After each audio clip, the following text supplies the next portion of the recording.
If you go to the bank and collect a loan from the bank, and the bank realizes that you're not paying the loan, what do you think the bank is going to do?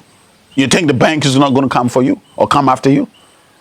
Exactly. So if human beings have what it is and what it takes to actually come after you, if you don't do what you said you're going to do, you think the gods will not come after you if you don't do. Why don't you call you owning a bank and not paying a cash from the bank? It's time you start dealing with the issues that are happening in your house, the issues that are happening in your family. It's time we start tackling them from the root and solving them so that you don't get to pass it on to your children and your children's children for anybody to come and deceive them. This is an ancestral curse. This is a family curse. It's time to break. It's time to break that curse. No curse is going to break. If you don't go back to give thanks to that energy for what you did, what do you think is going to happen? How are you calling this an ancestral curse? You failed to honor your word, so therefore your word has come back to bite you. This has nothing to do with the creator. This has got everything to do with the family herd, with the fathers, with the mothers. You will suffer certain things that you had no business actually suffering, and you will come and blame the ways of our fathers today. The ways of our fathers are wrong. The ways of our fathers are this. No. Don't fall for the trap. Don't fall for the trick. Do your investigation. Find out what went wrong in my family, in my house. What do I got to do to rectify that situation?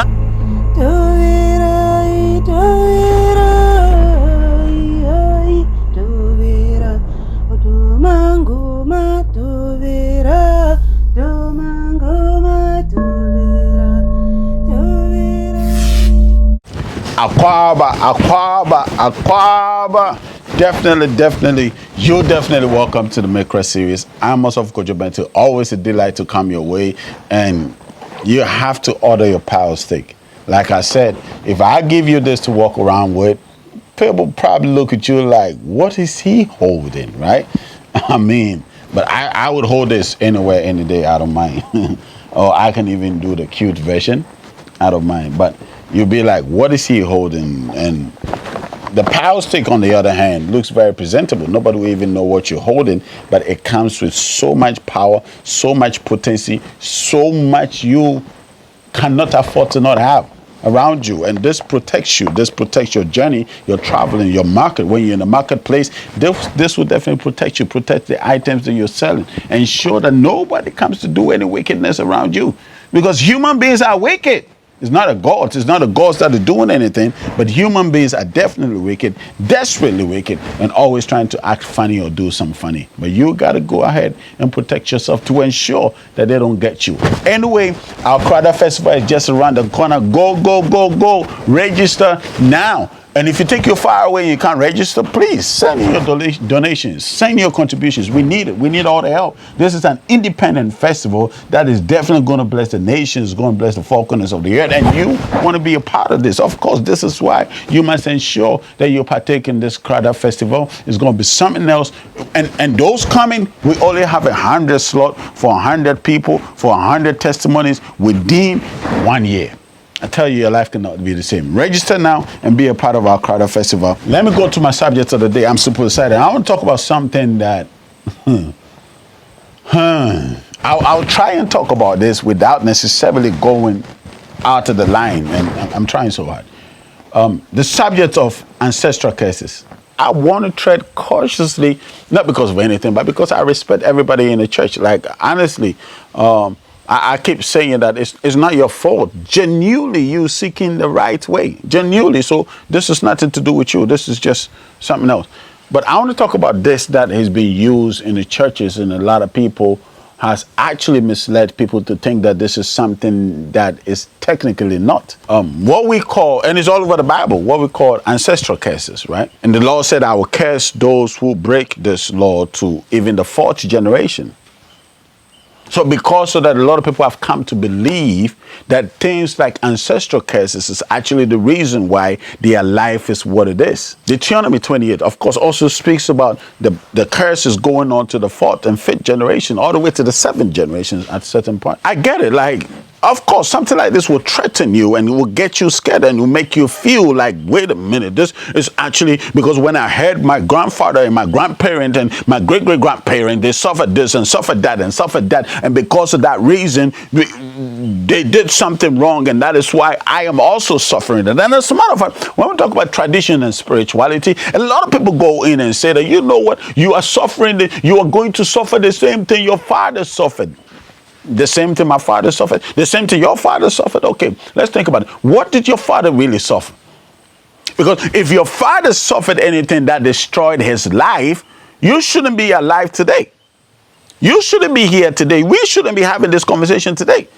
The reasons why we're having this conversation is because your fathers technically didn't really suffer anything aside their own things that they did themselves. Aside that, nothing really passed on to them. There's a difference, of course. There's a difference when we come to the gods. I don't know how to actually break this subject down into this short frame of time. But when it comes to the subject of gods, of course, if you go, let me not even use the gods. Let me use human beings, right? If you go to somebody and go borrow money from somebody and you don't return the money, what is the person going to do? If you go to the bank and these banks that give loans, if you go to the bank and collect a loan from the bank and the bank realizes that you're not paying the loan, what do you think the bank is going to do? You think the bank is not going to come for you or come after you? Exactly. So if human beings have what it is and what it takes to actually come after you, if you don't do what you said you're going to do, you think the gods will not come after you. If you don't do, why don't you call you owning a bank and not paying a cash from the bank? But when the gods come after what you promised them, then you say, oh, I'm suffering ancestral curses. Let me move away from that. Through many millions of growth and evolution, nature has managed to create a system that has limited many in so many ways. You have literally become a subject of what your ancestors accepted as reality, but probably are not necessarily the reality. But evolution happened in such a way that if a family had giants growing up, like you both parents were tall, right?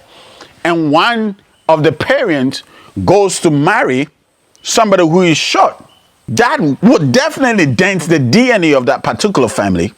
So therefore, all of a sudden, the children would have some that have the probability of being short and others that have the probability of being tall. How is this an ancestral curse? Of course, if skin tone, if you marry somebody with a particular skin tone, and your skin tone will automatically change.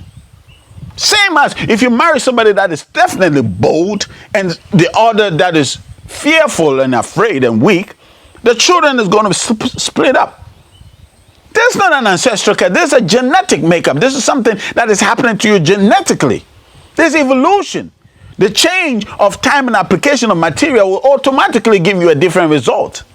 Right? So if these results are coming up, how then do we conclude and say this is it? So if the parents therefore said that, you know what, because of this and this curse has come into this family, and now all of a sudden tall people are not coming into this family, then we want to call that an ancestral curse. Okay, then we can go on to the subject you want me to go on, especially in areas of marriage and areas of jobs and areas of works and all of that. If some particular people in a particular family are not able to get married at a certain age, we say it's a curse from our fathers.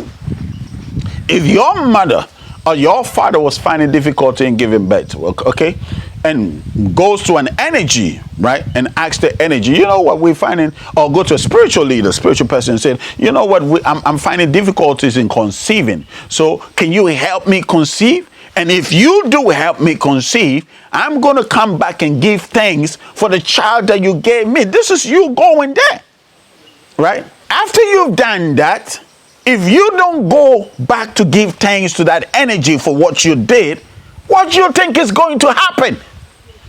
How are you calling this an ancestral curse? You failed to honor your word, so therefore your word has come back to bite you. Wait a minute. What do you think Hannah did in the Bible? Didn't Hannah go to the priest? We don't talk about what you call today. I'm talking about the priest that today you call fetish. What do you think Eli was doing? Anyway, let me go. Eli Eli was performing sacrifices and rituals and doing all of this. And when Hannah went into Eli and asked the God in that house for a child, what did Hannah say? I will bring back the child to the house so that the child as my thanksgiving offering will remain in your house. Imagine if Hannah never went back to the priest or to the shrine. What do you think was going to happen?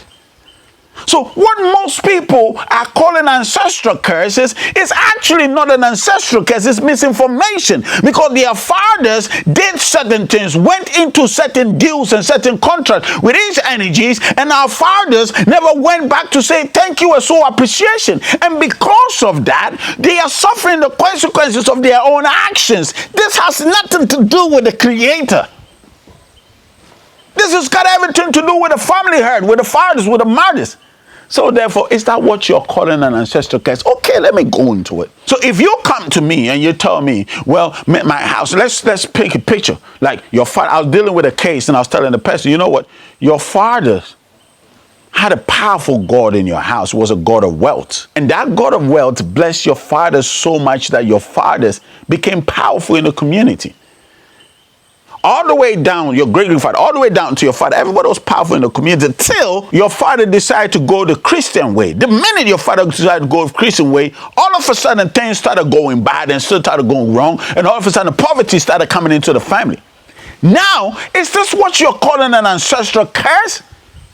So I told the person, go back and make inquiries. This God is, I don't know. I'm saying, go back. This is what I see. This God is doing that and that and that in your house. The person goes back, boom, boom, boom. The story is just as I said it, the God is there. And I'm like, what do I do? Say, yes. Okay, now we have to go and honor the God for the disobedience and for the breaking of their promise of your fathers. We got to rectify that. And the minute we do that, the words will start coming.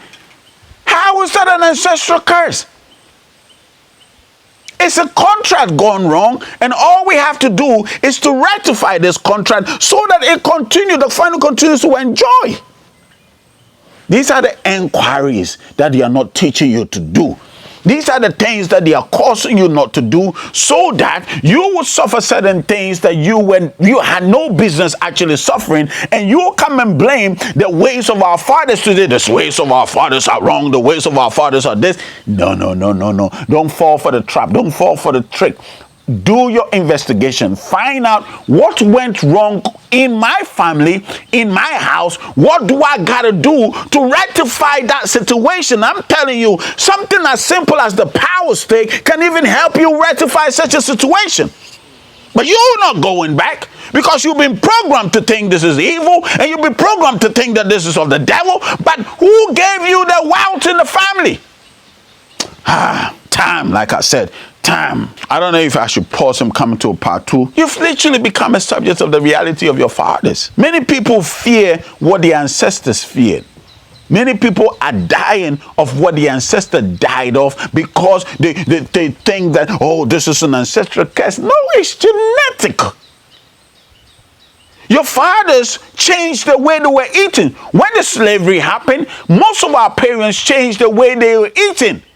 So therefore, the diseases and sicknesses that were never in the family, all of a sudden started introducing themselves to the family. And now the family is suffering from these diseases, hypertension and diabetes. There is not, go and ask the doctors, there is nothing called a genetic disease. Come on. There's nothing called an ancestral disease. Oh, this diabetes in my family, this sickness is in my family, this sugar is in my family. There's nothing like that. It's the food that you eat. And I don't care how diabetic your fathers were. If you control the food you eat, if you change your diet, of course, come to the wellness center. Our doctors are in, our nurses are in. We're doing all the work we have to do to ensure you remain in health and stay in good health. But what I'm saying is that if you start eating healthy, your health will be absolutely amazing. And if you continue to eat the garbage that you're eating into your system, you think some Jesus, some God, some prayer is going to save you? It's not going to happen. What most people refer to as curses is personal choices, personal doing. Start making the right choices. Start making the right inquiries. So you have to learn to go to all the right places for the right result, for the right answers, for the right things that you need. Let's take, for example, if you come to me, right? I'm not saying we are all the only spiritual house, but we are the only ones I know that I can trust. Right? If you come to me and you say that, you know what, this is the case and that and that and that and that and that and that, no matter how hard or tedious or cumbersome your cases, we have the solutions, we have the answers. Because I have to connect. We do it, we will do it. I can even go to an extent of calling some of my fathers and some of my mothers and some of my leaders, some of my elders, all the way from Nogopo to Kleko to Akosobo, Tobe Kabacha, Tobe Ajiman, Mama at Nogopo. I can call all these people. I can call Huno Trona, all these people, all these brothers. We've all come together. We are doing this so that whatever inquiries you have, we have the answers for you. It's time you start dealing with the issues that are happening in your house, the issues that are happening in your family. It's time we start tackling them from the root and solving them so that you don't get to pass it on to your children and your children's children for anybody to come and deceive them. This is an ancestral curse. This is a family curse. It's time to break. It's time to pray. Break that curse. No curse is going to break.